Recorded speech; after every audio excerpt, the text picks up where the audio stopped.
Guys welcome back to Sumi's daily blog. তো guys আজকে আমরা যাচ্ছি আমার ড্রয়িং কম্পিটিশনে, দেখতে থাকো সঙ্গে থাকো, ভালো লাগবে। হ্যালো বন্ধুরা, তো আজ 1 সেপ্টেম্বর রবিবার, আর আজকে আমার মেয়ের তো স্কুল ছুটি, আর আমরা আজকে চলে যাচ্ছি।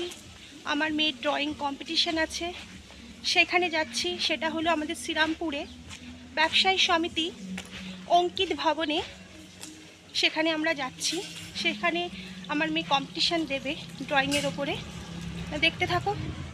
তো এখন বাজে দুপুর 1টা, আমরা 1টা নাগাদ বেরোচ্ছি, কারণ দুপুর 2টো থেকে মাম্মামের ড্রয়িং কম্পিটিশান আছে অঙ্কিত ভবনে। আমরা সেই উদ্দেশ্যে বেরিয়েছি। এখন আমরা আমাদের পাড়া থেকে টোটো, তো দেখো আমাদের পাড়া থেকে একটা টোটো নিয়েছি, আর টোটো করেই চলে যাচ্ছি শ্রীরামপুরের অঙ্কিত ভবন। আর টোটো ভাড়া আমাদের দুজনের 20 টাকা লেগেছে। তো টোটো করে শ্রীরামপুরে পৌঁছে গেছি, আর আমরা দুজনে মা মেয়েতে এখন অঙ্কিত ভবনটা খুঁজে বেড়াচ্ছি কোথায় হলটা আছে। তারপর আমরা চলে এলাম গঙ্গার ঘাটের দিকে, যেখানে আছে কিনা বয়েজ মানে ছেলেদের বাংলা স্কুল, আর এর পাশেই নাকি অঙ্কিত। তো বাংলা স্কুলের পাশেই অঙ্কিত ভবন, এই সামনের হলুদ রঙের বিল্ডিংটা, এখানেই আমার মেয়ের হবে ড্রয়িং কম্পিটিশান। তো চলো, এই দেখো সামনে বড় বড় অক্ষরে লেখা রয়েছে অঙ্কিত ভবন, আর ভেতরে দেখো কি সুন্দর ডেকোরেশন করেছে। অঙ্কিত ভবনটা খুঁজতে খুঁজতে আমরা ক্লান্ত হয়ে গেছি। তো আমরা এখানে ভবনে কিছু চেয়ার পাতা ছিল, এখানে সবাই বিশ্রাম করছে, আমরাও কিছুক্ষণ বিশ্রাম করে নিলাম, কারণ খানিক পরেই তো প্রতিযোগিতা। প্রায় 2টো বেজে গেছে। সব বাচ্চাকে বলা হয়েছে যাও জায়গা মতন তোমরা বসে পড়ো, একটু পরেই প্রতিযোগিতা আরম্ভ হয়ে যাবে। তো সেই কারণে আমার মেয়েও চলে গেল, সামনে অনেক বাচ্চারাও যাচ্ছে। দেখো কি সুন্দর একটা বড় হল, পুরোটাই এসি, এখানে লোক হয়েছে।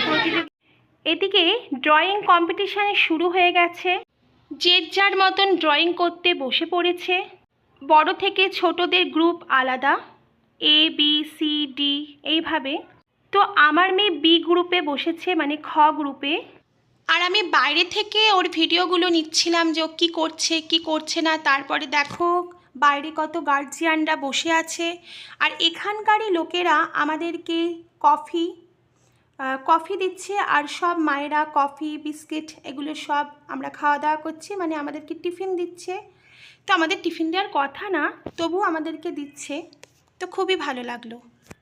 তো আমার মেয়ের ড্রয়িং কম্পিটিশান হয়ে গেছে, এখন বাজে বিকেল 4:30। 5:30টার মধ্যে ফল ঘোষণা করে দেবে কে ফার্স্ট সেকেন্ড থার্ড হলো। তারই মাঝে আমার মেয়েদেরকে টিফিন দেওয়া হয়েছে, আর এতক্ষণ সময় কি করব তাই ভাবছি মার্কেটটা ঘুরবো, তারপর বিকেল 5:30টায় এসে দেখব কি হলো না হলো। মার্কেট ঘুরে ফুচকা টুচকা খেয়ে এসেছি, আর দেখো অঙ্কিত ভবন থেকে আমার মেয়েকে কিছু টিফিন দিয়েছে, বিস্কিট চিপস ফ্রুটি আর একটা কেক দিয়েছে। এগুলো এখন আমার মেয়ে আবার টিফিন করবে বসে। তো এখন আমরা সকল গার্জিয়ানরা বসে আছি কখন ফল প্রকাশিত হবে সেই জন্য, আর আমার মেয়ে তো খুব চিন্তিত। এই ড্রয়িং কম্পিটিশানে যারা 1 থেকে 10-এর মধ্যে স্থান অধিকার করেছে তাদের সবারই ড্রয়িং কিন্তু দেওয়ালে টানিয়ে দেওয়া হয়েছে। তার মধ্যে এই ড্রয়িংটা কিন্তু আমার মেয়ে করেছে।